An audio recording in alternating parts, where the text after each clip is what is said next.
Good morning to you, Tash and Ant. How are you both? Good, thanks, Well, Kate. today, Do you know it's my first time that I've ever been to Manjushri Centre, Buddhist Centre? Buddhist Yeah. Centre. Yeah. And you've been here for how long? Been on this site for since 2008. Yeah, so 12 years, and we've been in the area for about 20, Just 20 over 20 years, 20 I think. years. Yeah. Longevity. That's Yeah. absolutely wonderful. Congratulations. And I think, now more than ever is when we need you to be here. Yeah, definitely a good little community place to come and connect. Yeah, it's so gorgeous. I might just pan around the room if I may, Yeah, because it's please. absolutely stunning. Do you call them altars? Is that what Yeah, you're... a shrine. Oh, shrine. I love the word shrine. Yeah, absolutely beautiful. The whole place this morning, just for our viewers who can't actually smell this place, it smells like chai, because you're doing one of your 6 monthly working bees, and it's all topsy-turvy and upside down and the opposite of meditation here today. By the end of the day, we might all have to sit for at least 10 minutes. Make it 15. Yeah. Go on, all out. So thank you so much for agreeing to have a little chat on screen, because I'm lucky enough to be buzzing around the Yila Healing Trail meeting people that do native bee honey, run graveyards, etc., etc. But it's very important that everybody else understands what's going on too. So you guys are running several things on the trail. Perhaps you'd like to let us know what they are? Yeah, absolutely. So we've got 3 events that we're going to offer. They're all free, so please feel free, welcome to come along. We're going to run 2 sessions where we're welcoming people to the centre to come and sit in on a calm abiding meditation session. And then what we're going to add after that is some chai, because that's what we do here. And also just a chance for people to ask questions about the centre, about meditation, just for those who are not as familiar with it or would really like to explore a little bit more about meditation. I can't think of a better place to start on your meditation journey. It's so cosy in here and so welcoming and colourful and great. Yes, thank you. It's what we try and achieve. It's a really gentle place to come to, and there's just some really amazing people that will take you through the process and explain to you about the meditation, and hopefully everyone gets a little bit of value from it, and moving forward might be able to bring it into a practice for themselves. We expect to have people from around this area, but we also expect to have people who will travel in, and I would suggest that this is a really beautiful intro to Buddhist meditation practice and a lovely place to be. So calm abiding meditation, is there anything you'd like to add, Ant, about that practice itself? So calm abiding and the courses that we run, the longer courses, are sort of non-denominational. You don't have to be Buddhist in any sense. That it's a technique that works for everyone. So you don't need any sort of commitment to a faith or anything. Yeah. Thank you for saying that very, very clearly, because, I've always felt that Buddhist meditation centres that I've been to have been highly accessible, and I've referred everybody that I can to them. Yeah, and we'd really love for people to see us as a community meditation hub, not necessarily always just a Buddhist centre. So everyone in the community is welcome. Great. Okay, so do we know what day that is? Yes, I can tell you the dates. Yes. So we have... Sorry. No worries. I think it's amazing that you've written it down. Good if I had have written it somewhere where I could find it though. Oh, let me come back to the dates. We can put it in the description. Yeah, we can. And we will be, of course. It will be a Monday and a Sunday. The 13th and 14th. Oh, the 13th and the 14th. So Sunday the 13th at 8 a.m. So that's an early morning one. Yes. And Monday the 14th is at 6 p.m. So that's an evening. Perfect. Okay, so there we go. There's a great start. And you're also going to be doing something rather exciting as part of our conscious death, or exploring the end of life aspect of the Yila Healing Trail, because as we've talked about quite a bit, Tash, the way that you pass over is fundamental to living a good life, to make that part of your life conscious. Yeah. So perhaps you'd like to explain a little bit about what you're going to do, and this is happening down in the graveyard at Mollymook. Yeah. Yeah. So Sandridge Cemetry is the beautiful graveyard opposite the Surf Life Saving Club down at the south end of Mollymook Beach. So couldn't ask for a more beautiful setting.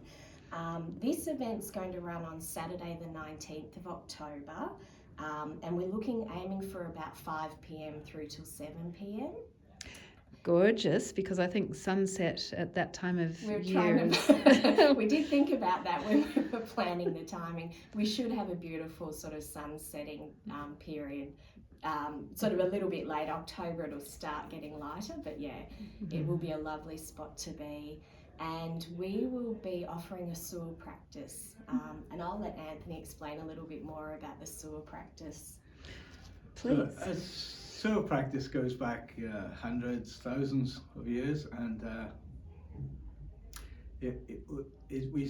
we light a fire and we offer like foodstuffs, and it's believed that the smell or the smoke would be sustenance for all sorts of beings and for people who have passed away and have not found a new rebirth, and we chant and we say we chant meaningful reflections on death, and everybody gets a chance to put some of the mix into the fire in turn, and it's a blessing for all sentient beings, and especially those who have passed away recently. And it's a great practice, very, very traditional, but accessible, I think. And we believe that the people who have passed away will understand, and will understand our intentions more than our words. So it's that sort of feeling. So it's not denominational. They don't have to be Tibetan Buddhists or have any belief, but it's just a guidance for them in towards their next rebirth or their next life. And death being so much part of life, I know that I've practiced that only once, this amazing practice, and it was incredibly warming and really felt connecting to those that had passed on. And I think, Tash, you were mentioning that might be a way that those who are coming to this practice could bring along the intention or the name. Absolutely. Particularly anyone who has passed in the 7 weeks prior to the date. That tends to be the period of time in Tibetan Buddhism we believe the spirit's in the intermediate state, and we can continue to support that person. So we do read out names of not only people but pets or anyone that you know of that has passed in that period. It's really supportive, as Ant said, not only of the person who has passed, but also of the people who are attending it. It certainly gives them a sense of that they are able to support that person through the next passage, whatever that is, whatever, everyone has different ideas and beliefs, but it's just a lovely practice that's really warming and really quite emotional as well. People really do get a lot out of it.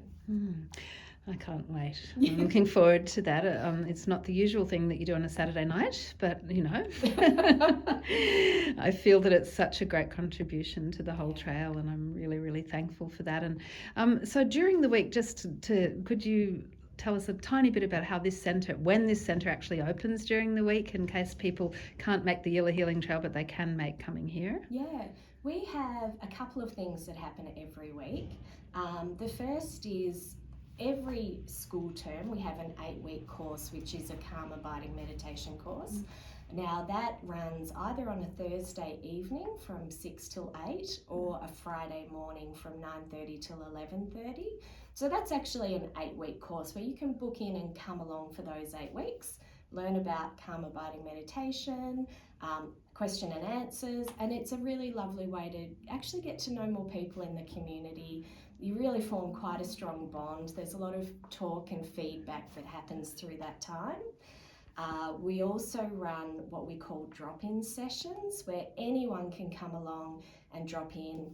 Again, the 2 calm abiding practices we do on a Sunday morning, as I mentioned before, and a Monday evening. We also run the sewer practice on a Monday evening at 5. And then we have some monthly practices as well. So we have a full moon puja, which is whatever date the full moon. Please just pop onto our Facebook site and you'll see time. And that's a lovely puja where we again chant and just in appreciation of the many, many thousands of years of lineage of people passing on the history of Tibetan Buddhism. And we also run a medicine Buddha once a month, which again is on a Sunday morning. I think at 9 o'clock. Yeah. And that's just once a month. Again, you'll need to check Facebook just to see what date that is. So we sort of, anyone's welcome at any time, but we have those drop-in sessions which are more guided. We also have a Friday morning at 7. Green Tara. Green Tara Yes. and Manjushri practice. Yeah. So it might be for more people who are more interested in Buddhism. Yeah. Come Yeah. to that. Wow. Busy. It's all voluntary around It here, is and all it's all done 100%. through the warmth of these 2 hearts and all the other hearts that beat around here. And we do hope that you'll take them up on this incredible offer of something very special and free. You know, thank you very much for that. Pleasure. We look forward to seeing you all there, and thank you for meeting with me this morning in the middle of your working bee. Thanks, Kate. Thanks Thank for you the for wonderful everything you're opportunity. doing. Yes, Yeah. lovely. Thank you.